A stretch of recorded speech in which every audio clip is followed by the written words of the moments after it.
2014 সালের বিশ্বকাপ ও 2016 সালের কোপা আমেরিকার ফাইনালে চিলির সাথে হেরে যাওয়ার পর মেসি অবসরে যাওয়ার ঘোষণা দেন এই নিউ ইয়র্ক এর নিউ জার্সি স্টেডিয়ামের মাঠ থেকেই।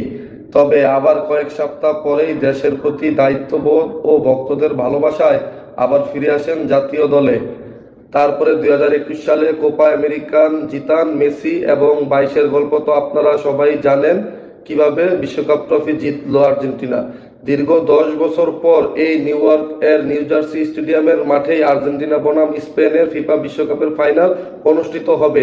সেই মাঠ থেকে অবসরে ঘোষণা দিয়েছিলেন।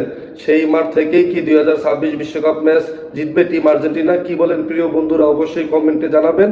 আরেকটা কথা বলি, আজকে কিন্তু গুরু শিষ্যর খেলা। প্রিয় বন্ধুরা, আপনারা কি জানেন আর্জেন্টিনার কোচ স্কালোনির গুরু স্পেনের কোচ ফুয়েন্তে?